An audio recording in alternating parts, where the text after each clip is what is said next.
रूस के खिलाफ एफएटीएफ का बड़ा एक्शन। एफएटीएफ से बाहर हुआ रूस। इस वक्त ये बड़ी खबर सामने आ रही है। यूक्रेन से जंग पर रूस की सदस्यता सस्पेंड कर दी गई है। एफएटीएफ से बाहर कर दिया गया है। रूस की सैन्य कार्रवाई सिद्धांत के खिलाफ। ये कहा गया जिस तरीके से रूस ने यूक्रेन पर कार्रवाई की है वो सिद्धांत के खिलाफ।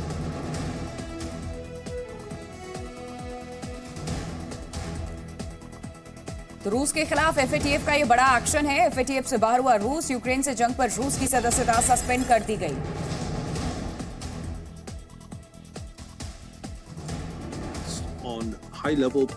एफएटीएफ ने रूस के यूक्रेन पर हमले को अवैध और बिना उकसावे वाली कार्रवाई बताया। एफएटीएफ ने कहा कि रूस की तरफ से पिछले एक साल में बर्बर और अमानवीय हमलों को तेज किया गया और महत्वपूर्ण सार्वजनिक बुनियादी ढांचे को निशाना बनाया गया। पेरिस में आयोजित अधिवेशन के बाद जारी बयान में कहा गया कि रूस के यूक्रेन पर अवैध और बिना उकसावे वाले हमले के एक साल बाद एफएटीएफ यूक्रेन के लोगों के प्रति गहरी सहानुभूति जताता है। एफएटीएफ ने यूक्रेन पर रूसी हमले की कड़ी निंदा की और यूक्रेन पर आक्रमण के कारण रूस की सदस्यता निलंबित कर दी। इस बीच यूक्रेन ने एफएटीएफ के फैसले का स्वागत किया है। दरअसल एफएटीएफ एक ग्लोबल वॉचर है जो दुनिया भर में मनी लॉन्ड्रिंग गतिविधियों पर नजर रखता है।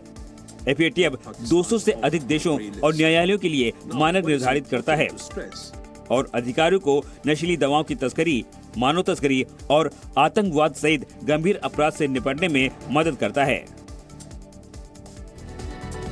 रूस के साथ एक साल से मुश्किल लड़ाई लड़ रहे यूक्रेन को अब एक घातक हथियार मिल गया है। पोलैंड ने यूक्रेन को 4 लेपर्ड टैंक दिए हैं जो काफी घातक माने जाते हैं। एक रिपोर्ट आपको दिखाते हैं। रूस यूक्रेन युद्ध की पहली बरसी के मौके पर पोलैंड के प्रधानमंत्री मैत्यूज मोराविक ने कीव यात्रा के दौरान यूक्रेन को लेपर्ड टैंक सौंपा। पहली खेप में पोलैंड ने 4 लेपर्ड टैंक यूक्रेन को दिए हैं। उसने यूक्रेन को जर्मनी में निर्मित 14 लेपर्ड 2 टैंक देने का भरोसा दिया है और अन्य यूरोपीय देशों से भी ऐसा करने का अनुरोध किया है। यूक्रेन को लेपर्ड टैंक देने वाला पोलैंड पहला देश है। इस टैंक को ऑपरेट करने की ट्रेनिंग पोलैंड पहले ही यूक्रेनी सैनिकों को दे चुका है। लेपर्ड टैंक अफगानिस्तान और सीरिया की लड़ाई में अपना कमाल दिखा चुके हैं। यूक्रेन इसे इसलिए अपने देश में लाना चाहता था क्योंकि इस टैंक के 2/3 हिस्से का निर्माण यूरोप में ही हुआ है। इससे टैंकों की डिलीवरी आसान होगी और इसका रिपेयर भी आसानी से किया जा सकेगा। लेपर्ड 2 दुनिया के बेहतरीन बैटल टैंकों में से एक है। ये टैंक फायर पावर, सुरक्षा और रफ्तार के मामले में भी बेहतरीन है। इस टैंक का वजन 55 टन है और इसमें 4 जवान बैठ सकते हैं। और दिल्ली एमसीडी में फिर बवाल हुआ है। बीजेपी और आप के पार्षद आपस में भिड़ गए और दोनों ने एक दूसरे के बाल नोचे, थप्पड़ मारे हैं। रिपोर्ट आपको दिखाते हैं सदन के भीतर क्या हुआ है। एमसीडी सदन इन दिनों दंगल में तब्दील हो गया है। आप और बीजेपी पार्षदों ने मर्यादा को तार तार कर दिया। दोनों पार्टियों के पार्षद भिड़ गए और लात घूंसों से एक दूसरे की पिटाई की। पानी की बोतलें भी एक दूसरे पर फेंकी गई। हंगामे के चलते एमसीडी में शुक्रवार को भी स्थायी समिति के लिए चुनाव नहीं हो सका।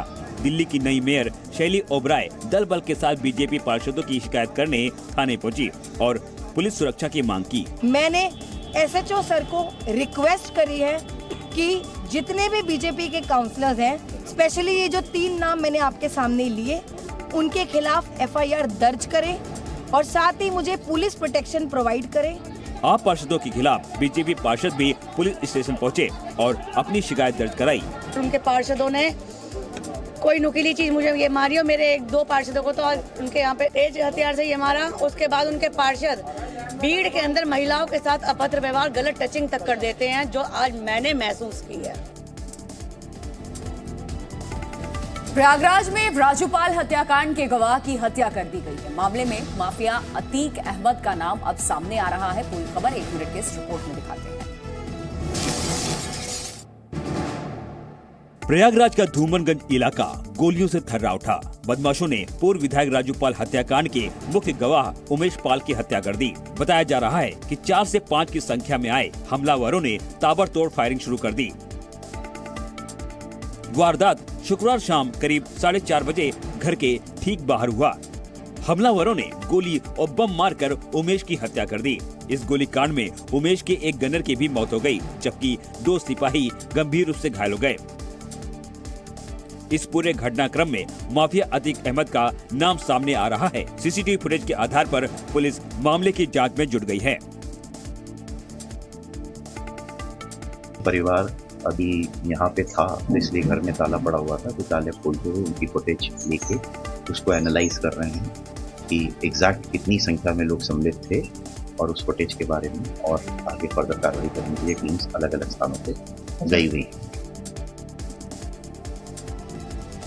और मध्य प्रदेश के सीधी में एक दिल दहला देने वाला सड़क हादसा हुआ है जिसमें कुल 13 लोगों की मौत की खबर है, जबकि कई लोग इसमें घायल हैं। रिपोर्ट आपको दिखाते हैं। एमपी के सीधी जिले में शुक्रवार देर शाम एक बड़ा हादसा हो गया। शुरुआती जानकारी के मुताबिक रीवा सीधी टनल के पास एक तेज रफ्तार ट्रक साइड में खड़ी 3 बसों से टकरा गया। इसके बाद 2 बसें पलट गई और तीसरी बस बुरी तरह डैमेज हो गई। हादसे के बाद चीख पुकार मच गई। शुरुआत में राहगीरों ने मदद की और घायलों को निकाला। कुछ देर में डीएम सहित पूरा प्रशासनिक अमला भी मौके पर पहुंच गया। इस बीच सीधी से सांसद रीति पाठक भी मौके पर पहुंची। घटना उधर से दो बस, यहाँ पहले 3 बस खड़ी थी, उधर से ट्रक आया। ट्रक एक बस को पहले धक्का मारा थोड़ा सा, फिर दो बस को एकदम चपेट के मार दिया तो चकनाचूर हो गई।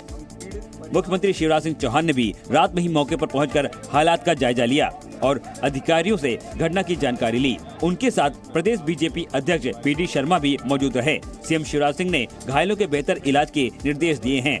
हादसे पर केंद्रीय गृह मंत्री अमित शाह ने भी दुख जताया है। उन्होंने घायलों के जल्द स्वस्थ होने की प्रार्थना की है।